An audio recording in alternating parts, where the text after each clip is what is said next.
Assalamualaikum warahmatullahi wabarakatuh. Baik, kita lanjutkan materinya. Kali ini kita akan membahas mengenai normalisasi dalam sebuah tabel. Jadi kemarin kalau kita sudah mendesain sebuah pemodelan database menggunakan Entity Relationship Diagram atau IRD, itu juga bisa dijadikan sebagai langkah awal untuk mendesain sebuah database relasional yang baik, ya, artinya yang sudah terstruktur, yang sudah terkonsep dengan baik. Untuk menyempurnakan sebuah tabel menjadi sebuah tabel yang normal, dibutuhkan sebuah normalisasi. Apa itu normalisasi? Kenapa tabel juga harus diperlakukan atau diberlakukan proses normalisasi ini? Nanti kita akan cari tahu jawabannya di materi ini, ya. Baik, sebelumnya pada awal yang dulu, teknik desain database yang secara formal atau yang secara dibentuk pada saat sekali waktu itu dimulai dari desain database logic, ya. Nah, sekarang kita menggunakan pengecekan pada struktur, ya, atau structure, ya, atau struktur dari database itu yang dihasilkan dari diagram Entity Relationship atau IRD tadi, ya. Proses normalisasi database ini atau proses normalisasi data ini adalah salah satu cara untuk mendemonstrasikan dan mempelajari mengenai beberapa topik-topik yang penting seperti redundansi data, foreign key, dan mungkin ada beberapa pokok bahasan yang lain yang mungkin juga dibutuhkan atau sangat penting atau dijadikan pusat untuk sebuah manajemen database yang solid. Pada tahun 1972, Dr. E.F. Scott ini mendevelop atau mengembangkan sebuah teknik dari normalisasi ini untuk mendukung desain dari database berdasarkan model relasional. Normalisasi ini sering dilakukan sebagai sebuah kumpulan tes atau ujian atau pengujian pada sebuah tabel untuk menentukan apakah sudah memenuhi atau belum memenuhi aturan yang diberikan sebagai bentuk normal. Ada beberapa bentuk normal, meskipun beberapa yang sangat umum nanti digunakan disebut yang pertama ada first normal form atau normalisasi bentuk pertama, kemudian ada second normal form atau 2NF ini disebut bentuk normal kedua, dan bentuk normal ketiga atau third normal form ini, ya. Jadi yang paling populer ini ada 3 bentuk normal, ya, pada sebuah tabel. 3 bentuk ini tidak berurutan tapi merupakan terpisah-pisah. Artinya tidak selalu ketika dia harus dicek apakah dia sudah memenuhi bentuk normal ketiga, ya, atau bentuk normal pertama, kemudian nanti cek lagi apakah memenuhi bentuk normal kedua.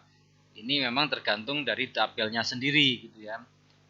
Nah, kondisinya seperti apa, permasalahannya seperti apa, atau ada kendala seperti apa, atau ada aturan-aturan yang memang belum dipenuhi dari sebuah tabel sehingga dibutuhkan normalisasi tersebut, ya. Semua bentuk normal form ini atau bentuk normal ini berdasarkan aturan yang mengenai relationship di antara kolom-kolom pada sebuah tabel. Kita lihat definisinya. Normalisasi adalah teknik untuk menghasilkan sekumpulan tabel dengan properti yang diinginkan yang juga nantinya akan mendukung kebutuhan dari pengguna atau perusahaan. Dari Connolly Thomas M. Ada juga yang mengartikan bahwa normalisasi itu adalah sebuah metodologi untuk mengorganisir atau mengorganisasikan atribut-atribut ke dalam tabel sehingga Yang dinamakan redundancy itu yang ada di sekitar atribut non key atau yang bukan key itu nanti akan bisa dieliminasi ya, akan bisa dieliminasi. Ini dari Gillenson McLeod. Dengan normalisasi masing-masing hasil tabel itu akan menjelaskan sebuah jenis entity single atau many to many relationship ya.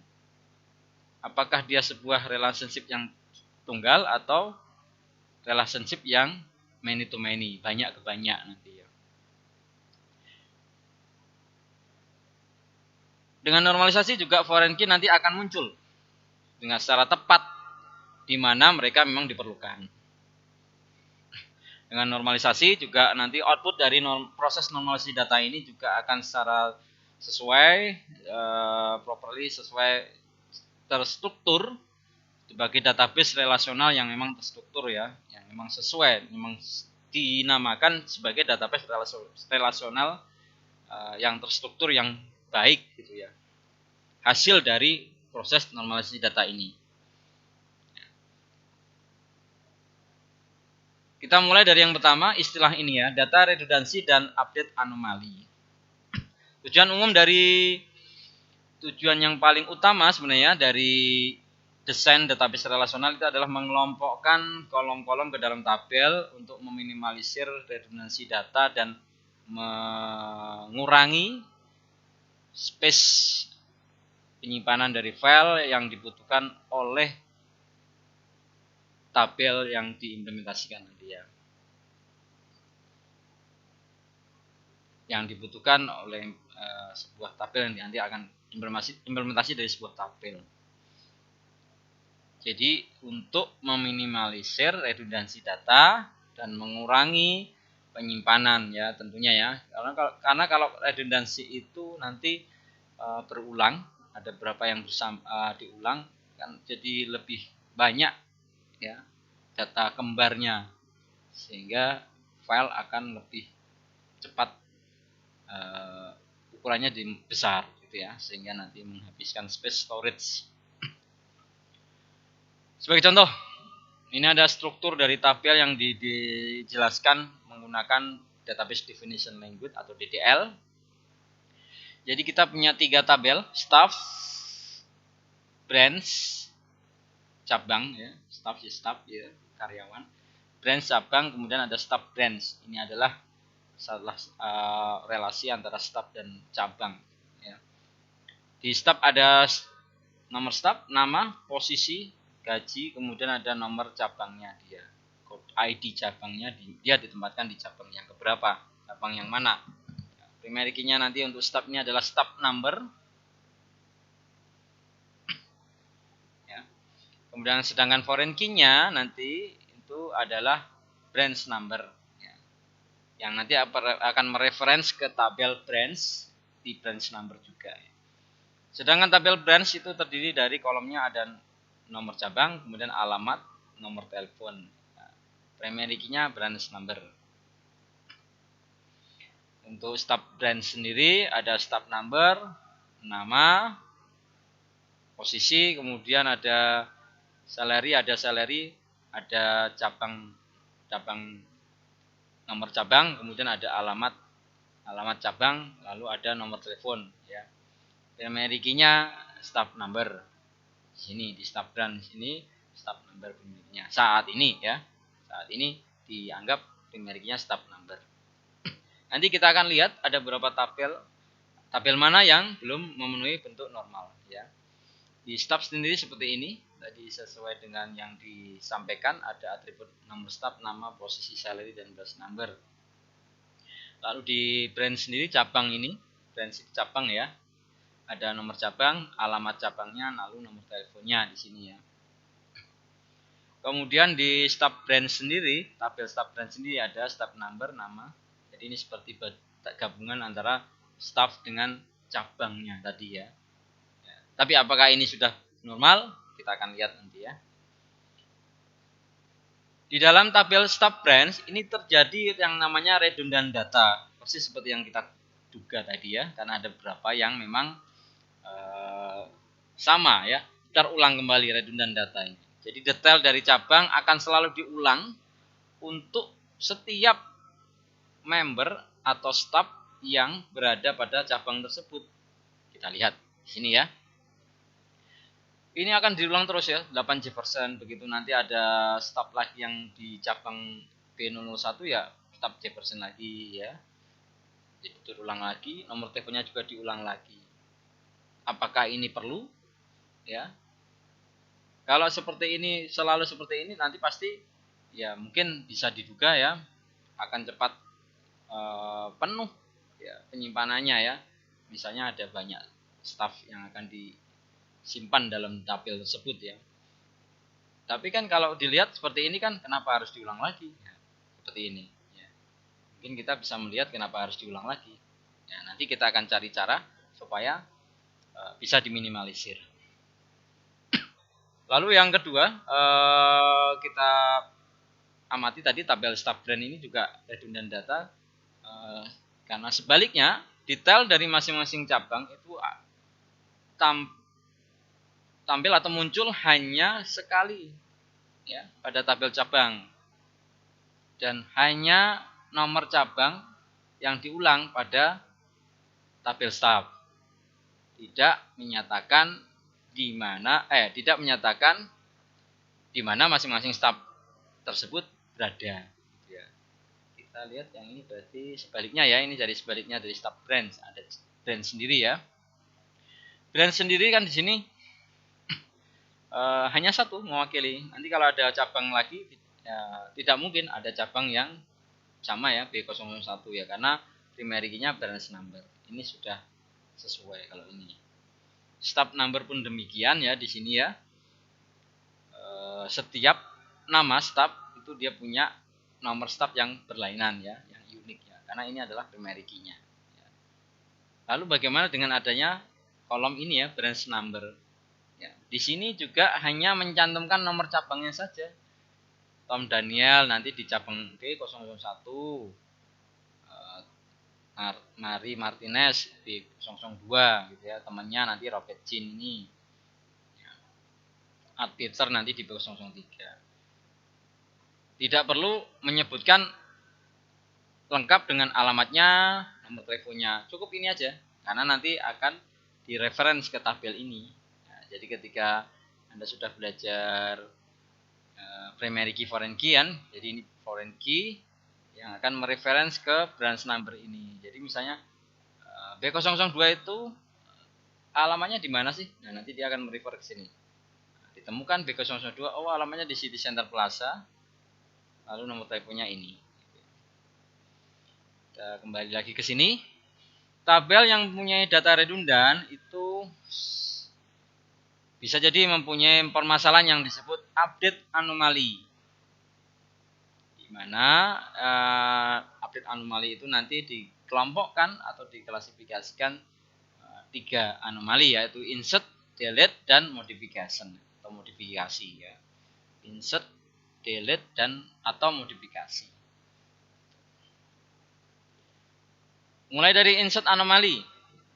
Apakah yang dimaksud insert anomali di sini? Jadi ketika ada 2 jenis dari insert anomali ini, ada dua tipe atau jenis utama ya dari insert anomali ini.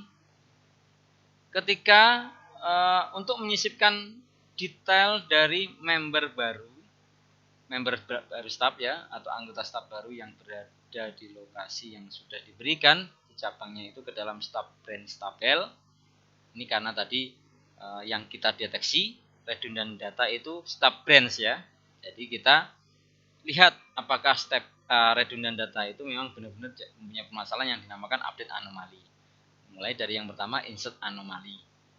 Kita lihat step branch itu ketika kita harus memasukkan detail yang benar untuk cabang tersebut. Jadi sebagai contoh, untuk menyisipkan detail dari staff baru atau member baru pada cabang B002, kita juga harus memasukkan detail yang benar dari cabang B002 tersebut, sehingga detail dari cabang tersebut juga harus konsisten ya, tidak boleh beda dengan isinya untuk cabang B002 di data yang lain pada tabel staff branch.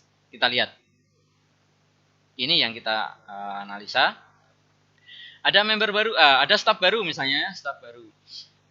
Anggap aja misalnya S1234 gitu ya misalnya gitu ya. Lalu di sini ada Arif Hidayat. Ya. Nanti posisinya apa, salernya berapa, lalu cabangnya di B002 misalnya. Nah, mau nggak mau berarti B002 itu kita harus juga mengisikan alamatnya. Alamatnya mana sih B002? City Center Plaza. Jangan sampai salah karena harus konsisten sama nomor teleponnya.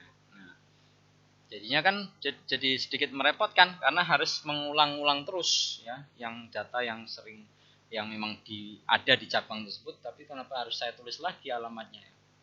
Nah, itu yang dinamakan insert anomaly. Ya. Lalu insert anomaly yang kedua seperti ini, ketika kita menyisipkan detail dari cabang baru yang tidak punya staff ke dalam staff branch itu, kita perlu menuliskan 0 ke dalam kolom staff tersebut. Saat yang di dalam hal ini adalah staff number. Bagaimanapun staff number itu adalah primary key ya untuk staff branch tadi ya. Jadi ketika kita mencoba mengisikan 0 pada staff number, itu akan ditolak ya.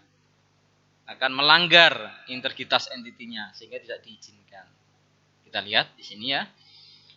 Ada cabang baru nih. Ya, misalnya B005 di alamatnya misalnya Nongko Sawit gitu ya, nomor teleponnya sekian. Nongko Sawit Gunung Pati Semarang misalnya. Dan nomor teleponnya sekian. B005. Belum punya staff number ini ceritanya gitu ya. Belum ada karena cabang baru ya. Sehingga kita coba ngisi di sini tidak ada 00000. Tapi kita lihat di sini staff number tadi adalah primary key-nya. Primary key itu tidak boleh 0. Jadi pasti akan tidak diizinkan ketika kita menuliskan 0 pada primary key. Nah, jadi permasalahan lagi ya ketika insert anomaly. Jadi yang pertama ketika kita menyisipkan staff baru, kita juga harus menuliskan nomor cabang yang ditempati dia dengan lengkap. Tidak boleh salah. Yang kedua, ketika mengisikan ada staff cabang baru, kita mau nggak mau juga harus ada staffnya langsung, karena tidak boleh diisi 0. Ya. Lalu yang berikutnya, ini adalah delete anomaly atau anomaly delete. Ya. Ketika kita menghapus record dari staff branch yang menyatakan bahwa member terakhir dari staff yang berada pada cabang tersebut, secara detail mengenai cabang tersebut juga hilang dari database ya. Jadi ketika kita menghapus data dari staff branch yang menyatakan bahwa ada misalnya saja member terakhir dari staff yang berada pada suatu cabang ya. Detailnya itu akan hilang juga nanti ya. Kita lihat dulu. Ini harus ada contohnya di sini ya. Ketika kita mau menghapus ini ya, anggap aja ini ya, yang terakhir misalnya. Kalau menghapus data itu kan harus satu baris ini ya. Record yang keberapa, data yang keberapa, data syaratnya apa. Misalnya ini. Misalnya yang dihapus adalah yang adputer ini, semuanya. Berarti kita akan kehilangan cabang nomor 3 karena ini kehapus. Nah, ini yang namanya delete anomaly. Lalu delete anomaly yang kedua tadi sudah sebagai contoh ini ya. Ini tadi contohnya hanya ketika kita menghapus record untuk adputer tadi dari cabang yang saya sampaikan, maka detail yang akan berhubungan dengan cabang B003 juga akan hilang dari tabel tersebut atau database. Tabel database maksudnya ya. Modifikasi anomali apa yang dimaksud, apa yang terjadi ketika dinamakan modifikasi. Ketika kita ingin mengubah nilai untuk salah satu dari kolom yang atau cabang tertentu dalam sebuah staff branch, tabel staff branch ya. Sebagai contoh kita mau mengubah nomor telepon untuk B01. Maka kita harus mengupdate semua data dari staff yang berada pada lokasi cabang tersebut. Kita lihat di sini. Ternyata ada perubahan nomor telepon misalnya gitu ya. 504 sekarang mungkin gitu ya. Nah, makanya kita harus mengupdate juga untuk yang B001. 504 gitu ya. Nanti kalau ada B01 ya 504 gitu ya. Jadi satu-satu lagi. Itu yang namanya delete anomali. Modifikasi anomali ya. Sebagai contoh ya, dalam modifikasi ini juga tidak akan membawa semua rekod yang sesuai dari tabel stub branch tersebut ya. Database akan menjadi tidak konsisten ya, karena cabang nomor 3 tadi sudah kehapus. Tahu-tahu kok cabang nomor 4 ada ya. Sebagai contoh di sini cabang nomor 1 akan mempunyai nomor telepon yang berbeda dengan masing-masing staf sih ya. Makanya akan diulang terus di 01 tadi sudah disampaikan. Oke, sekarang kita masuk ke teknik data normalisasi atau normalisasi data. Input yang dibutuhkan untuk proses normalisasi data yaitu sekumpulan dari semua atribut yang harus ada dalam dimasukkan dalam database. Ya. Jadi sekumpulan dari semua daftar ya, sebuah daftar dari semua atribut yang harus incorporate ya, harus ada dalam database ya. Jadi semua atribut itu ada, semua entity, dalam semua entity itu dilibatkan dalam lingkungan bisnis di bawah intersection ini ya, dari atribut data ini untuk semua, dalam semua relationship many to many di antara entitas-entitas tersebut. Nanti ini adalah proses normalisasi yang data yang dibutuhkan gitu ya. Lalu yang kedua yaitu sebuah daftar yang berisi semua hubungan asosiasi yang didefinisikan antara atribut. Jadi ini yang disebut fungsional dependensi nanti ya. Kita akan coba langsung ke implementasi supaya lebih jelas. Fungsional dependensi, apa yang dimaksud fungsional dependensi di sini? Jadi yang berarti adalah mengekspresikan nilai dari satu atribut yang sesuai yang berhubungan dengan sebuah single atau nilai tertentu dari atribut yang lain. Jika satu dari atribut tersebut mempunyai nilai yang tertentu, maka atribut yang lain juga harus sama nilai untuk yang lainnya itu ya. Kita lihat di sini. Bagi contoh, salesperson sebagai contoh ada salesperson number 137 yang secara tepat adalah namanya Becker. Ya, namanya Becker yang berhubungan dengannya. Kenapa ini benar? Jadi ada salesperson name. Kalau 137 pasti ada kalau nomor salespersonnya 137 pasti nama salespersonnya adalah Becker. Ya. Ini yang dinamakan fungsional dependency. Kenapa ini benar? Karena salesperson number itu adalah unik yang mengidentifikasikan seorang salesperson atau seorang sales ya. Dan seorang yang memang hanya mempunyai satu nama. Jadi ini betul untuk semua orang ya. Digambarkan seperti ini. Right pointing ini ya. Ini ya. Penentunya ini yang fungsional dependent, yang tergantung. Kalau nomornya berapa, nanti namanya juga akan berubah. Namanya berubah, itu yang namanya ketergantungan. Sedangkan yang dinamakan partial dependency itu sebagian ya. Jadi kalau full functional dependency itu mengindikasikan bahwa A dan B adalah kolom dari sebuah tabel. B secara penuh tergantung fungsional pada A. Jika B tidak tergantung pada apapun dari A. Ini ya. Jika B tergantung pada subset A, itu dinamakan atau bagian dari A hanya tidak penuh ya, tidak secara fully, tidak secara penuh pada A, tidak tergantung secara penuh pada A, maka disebut sebagai partial dependency. Jika sebuah partial dependency itu ada pada primary key, maka tabel belum pada bentuk normal kedua. Partial dependency harus dihilangkan untuk sebuah tabel menuju ke bentuk normal kedua. Oke, kita kupas satu-satu dari bentuk normal pertama ya, supaya tidak semakin bertanya-tanya. Jadi bentuk normal pertama ini atau first normal form ini adalah sebuah tabel yang memang intersection ya, atau beririsan untuk setiap kolom dan rekodnya berisi hanya satu nilai. Ada tabel ya, irisannya itu kan irisan kolom dan rekod ya, namanya satu. Mungkin kalau di spreadsheet namanya cell gitu ya. Nah, di situ harus konten atau berisi nilai hanya satu. Hanya bentuk normal pertama ini yang secara kritis nanti akan membuat tabel yang sesuai untuk database relasional. Semua bentuk normal subsequent ini opsional. Bagaimanapun untuk menghindari update anomali, secara normal direkomendasikan untuk memproses bentuk normal ketiga. Ini kita lihat contoh dari tabel yang belum memenuhi bentuk normal pertama.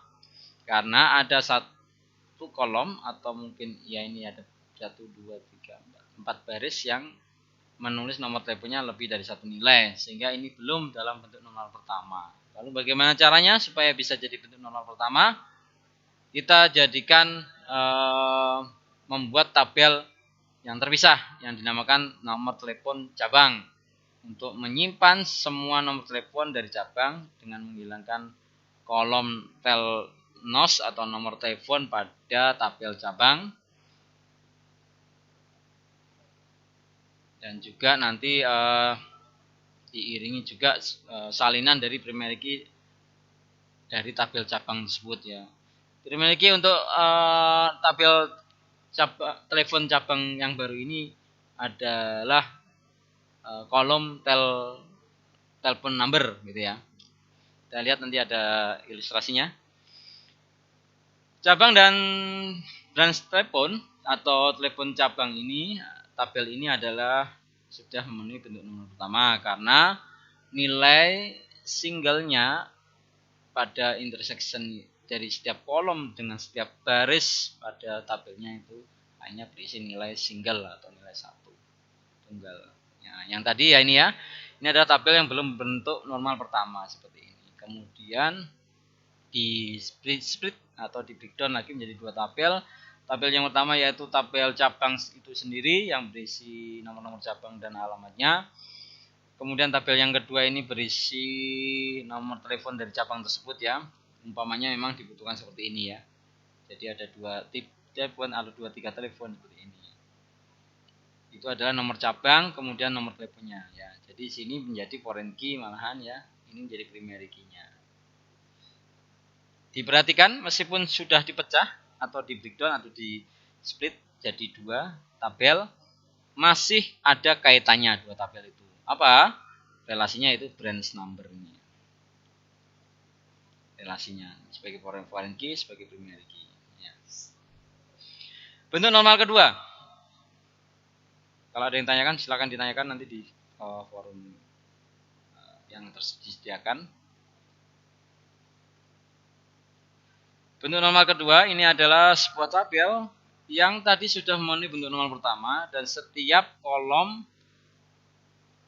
yang bukan primary key-nya itu tergantung secara penuh pada primary key-nya. Ya.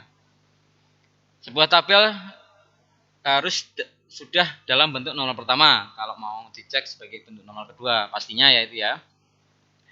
Dan nilai dari masing-masing kolom yang bukan primary key itu dapat diambilkan dari nilai dalam kolom yang membentuk primary key tersebut. Artinya ketika ada kolom-kolom yang bukan primary atau non key itu secara penuh tergantung pada kolom primary key-nya itu sendiri. Itu sudah memenuhi bentuk normal kedua. Kalau belum berarti belum memenuhi bentuk normal kedua ya. Kita lihat berikutnya apa lagi? Bentuk normal kedua ini diterapkan hanya pada tabel dengan primary key yang komposit, jadi yang gabungan, bukan primary key yang tunggal, tapi yang primary key yang gabungan, misalnya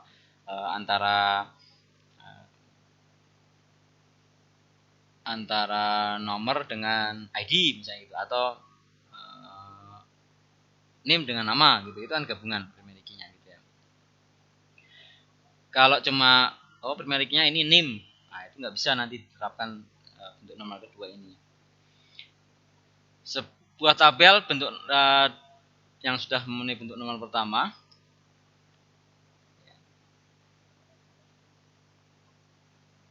itu dengan primary kolom single atau primary key-nya dengan kolom yang single, secara otomatis sudah dalam bentuk normal kedua.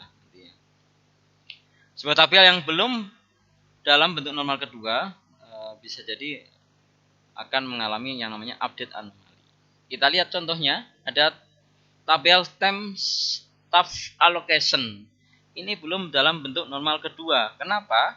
Yang pasti sudah dalam bentuk normal pertama ya, karena setiap perpotongan baris dan kolomnya sudah nilainya sudah tunggal semua ini ya. Ini nilai posisi sudah nggak ada yang dua-dua. Ini koma karena memang penulisan alamatnya, bukan alamatnya harus dua gini, tapi ini ada penulisan alamat dalam luar negeri sana seperti ini. Kita lihat di sini primary key-nya adalah komposit, yaitu antara stop number dan branch number. Pak, kenapa tidak stop number saja primary key-nya? Tidak bisa, karena di sini ada nanti ada ini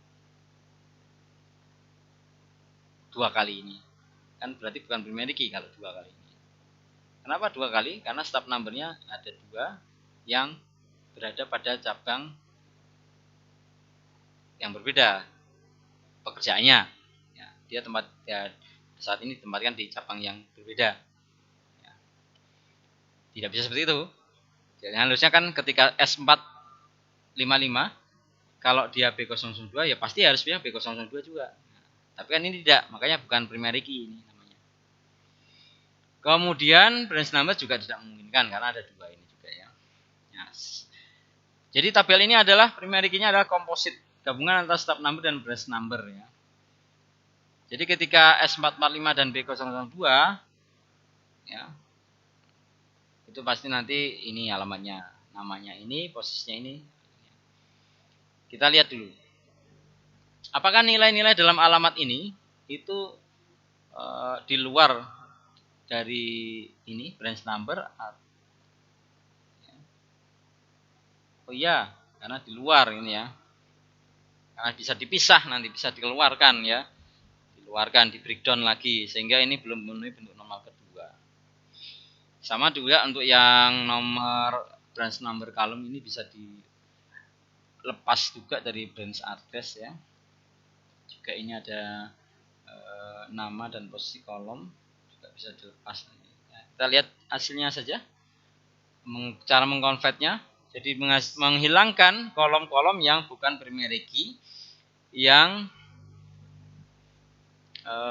hanya bekerja menggunakan sebagian dari primary key-nya. Menghilangkan kolom yang memang berada di luar dari baik stop number maupun branch number, baik dari kolom stop number maupun kolom branch number, tapi juga tidak membutuhkan keduanya. Jadi kolom-kolom yang seperti itu dihilangkan. Cara mengkonvertnya, dihilangkan artinya dipisah, dikeluarkan. Yang tadi yang pertama yang dikeluarkan ya tadi ya kolom ya yang bukan primary key, tapi yang hanya sebagian, tidak fully penuh ya.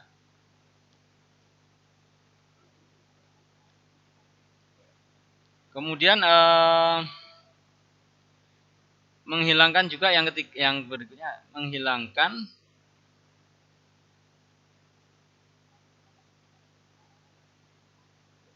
alamat cabang, nama dan posisi kolom-kolom itu ya, dan menempatkan pada tabel baru. Lalu membuat tabel baru dengan nama branch dan temporary stub. Ya.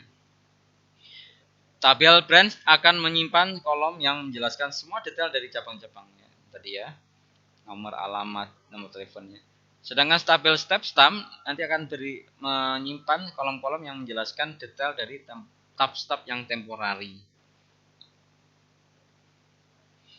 Tabel cabang ini juga dibuat dengan menghilangkan kolom branch address atau alamat cabang dari temp-stub allocation tabel. Diikuti dengan menyalin sebagian dari primary key yang ada dalam pada kolom yang berhubungan dengan dia. Dalam kasus ini adalah branch number, kolom branch number. Dengan cara yang sama, tabel temp-stub itu juga dibuat dengan menghilangkan nama dan kolom posisi dari tabel temp-stub allocation yang diikuti oleh sebuah salinan bagian dari primary key yang ada pada kolom yang berhubungan dengan dia. Dalam kasus ini adalah kolom stub number. Kita lihat langsung ilustrasinya supaya lebih paham ya. Jadi yang awalnya tadi belum memenuhi bentuk normal kedua karena di sini kebetulan komposit primary key-nya, tapi ternyata ada beberapa yang tidak tergantung pada komposit ini. Ya.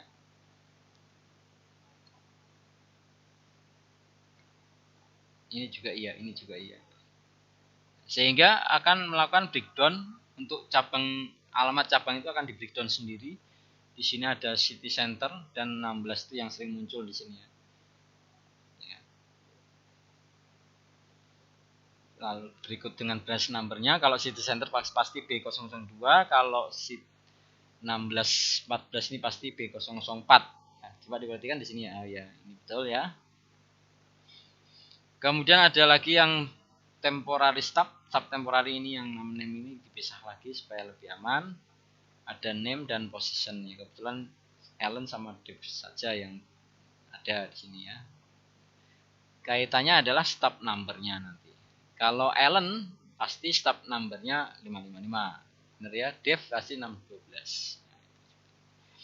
Ini sudah ada titik terang di sini. Lalu satu lagi di breakdown lagi jadi satu tabel lagi,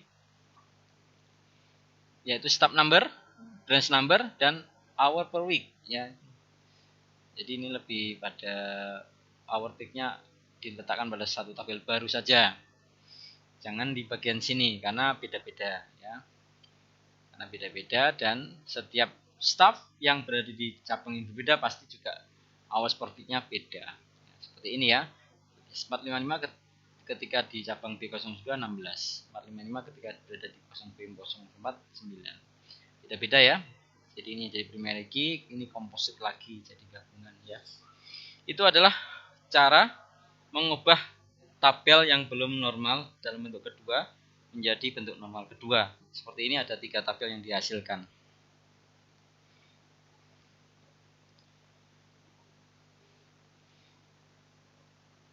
Hasil lanjutannya yang tadi, jadi tidak perlu untuk menghilangkan kolom hours per week sebagai kolom utama pada tabel temp-stub allocation ya, juga tidak perlu melanggar aturan dari bentuk normal kedua ya. Untuk memastikan bahwa kita juga masih ada relationship di antara temporary member of stub dan tabang tersebut, sehingga dia juga akan bekerja untuk sekelompok atau sejumlah jam tertentu. Hanya meninggalkan salinan dari stub number dan branch number yang berperan sebagai foreign key dalam temp-stub allocation ini ya. Primary key untuk tabel new branch ini adalah branch number, dan primary key untuk new temp-stub tabel ini adalah stub number.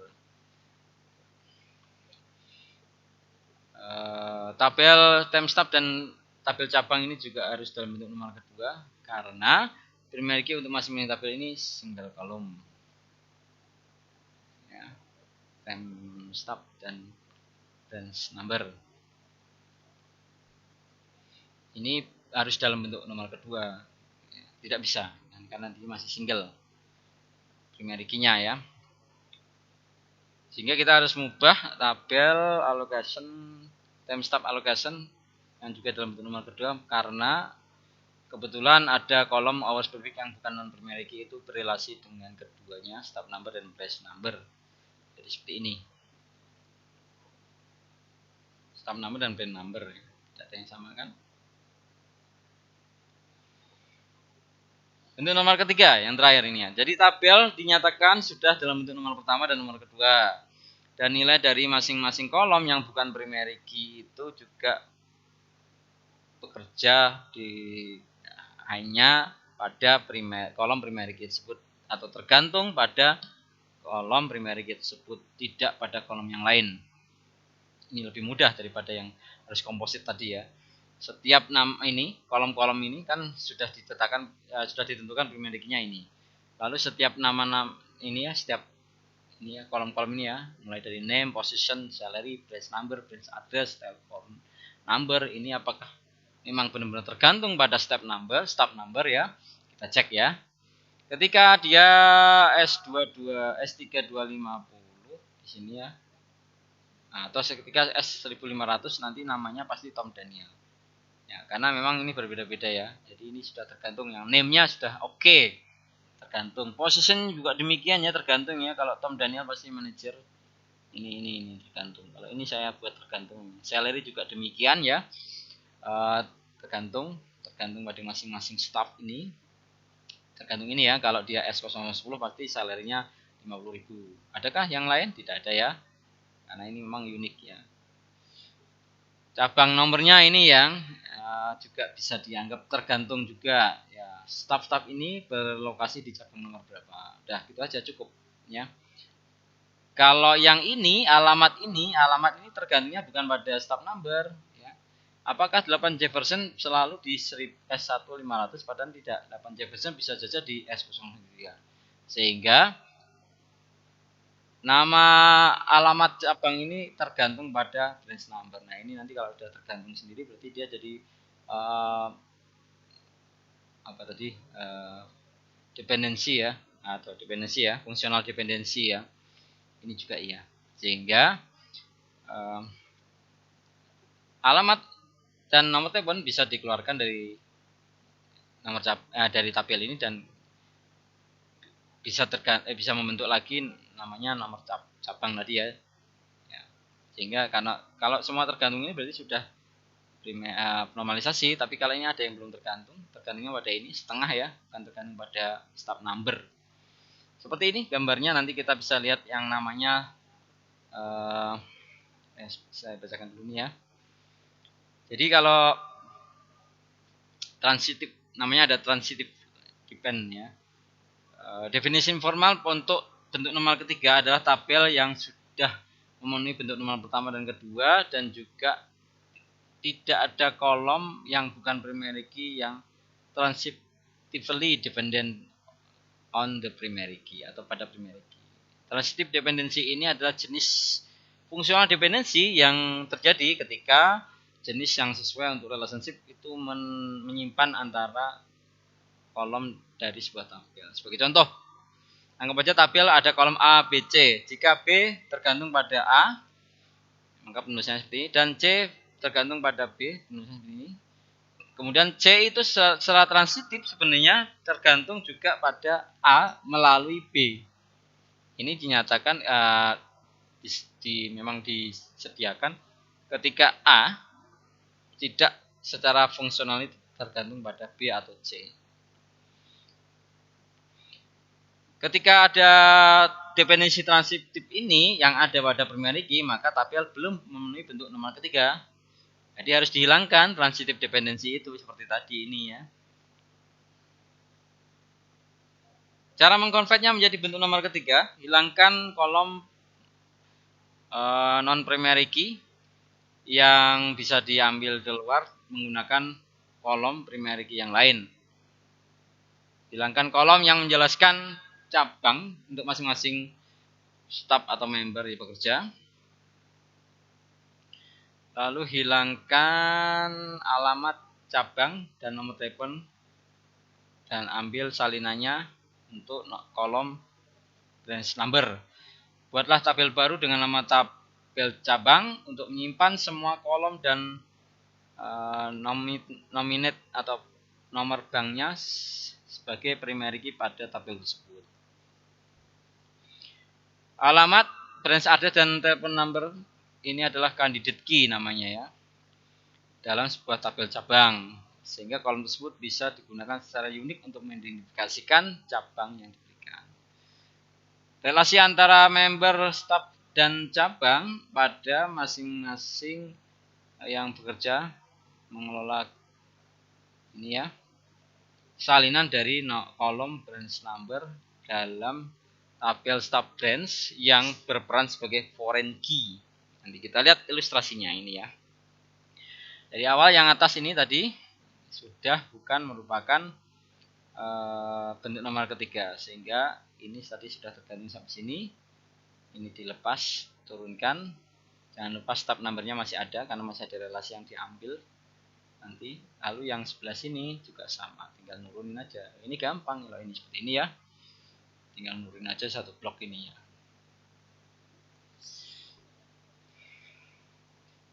Mengkonvert dari tabel cabang baru ini dalam bentuk nomor ketiga ini sebagai semua kolom primary key yang non primary key itu bisa dihilangkan pada primary key branch number tadi. Meskipun ada kolom primary key 2 dalam tabel branch address dan telepon number, juga bisa digunakan untuk diambil dalam cabang secara detail yang tidak berarti melanggar bentuk normal ketiga karena kolom-kolom tersebut adalah candidate key untuk tabel cabang. Sebagai contoh, ilustrasikan bahwa untuk mendefinisikan bentuk normal ketiga ini bisa di-generalize atau di-generalisasi untuk menyertakan semua candidate key pada sebuah tabel jika memang ada. Karena itu, untuk tabel dengan lebih satu candidate key dapat digunakan definisi generalisasi untuk 3NF atau bentuk normal ketiga.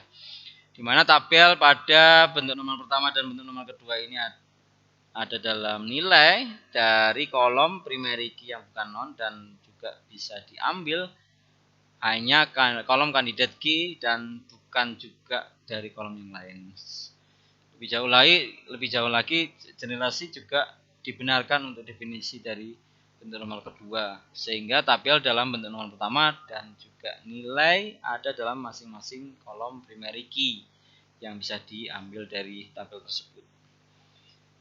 Kesimpulannya, di sini normalisasi adalah teknik untuk memproduksi sekumpulan tabel dengan properti yang sesuai untuk mensupport atau mendukung kebutuhan dari seorang user atau sebuah perusahaan. Tabel yang punya redundant data itu mempunyai permasalahan yang disebut update anomaly, yang diklasifikasikan sebagai insert anomaly, delete anomaly, atau modifikasi anomaly. Bentuk normal ketiga definisinya bentuk normal pertama definisinya yaitu yang ketiga ini adalah sebuah tabel yang irisan dari setiap kolom dan recordnya atau barisnya itu berisi hanya satu nilai. Bentuk normal kedua definisinya adalah tabel yang sudah dalam bentuk normal pertama dan juga masing-masing nilai untuk masing-masing kolom yang bukan primary key itu bisa dihilangkan dari nilai pada semua kolom yang membentuk primary key tersebut. Bisa diambil atau terpisah gitu ya. Dan syaratnya tadi ya, bentuk normal kedua ini harus komposit primary key-nya. Yang sering memang yang ini, yang di bentuk normal ketiga ini ya. Jadi tabel yang sudah dalam bentuk normal pertama dan nomor kedua dan juga masing-masing nilai untuk semua primary key yang bukan yang primary key itu bisa diambil keluar hanya pada kolom primary key. Yang bisa diambil di luar itu hanya primary key dan kolom yang lain gitu ya. Baik, mungkin hanya ini yang bisa saya sampaikan. Terima kasih. Saya akhiri, wallahu muwaffiq ila aqwamit thoriq. Assalamualaikum warahmatullahi wabarakatuh.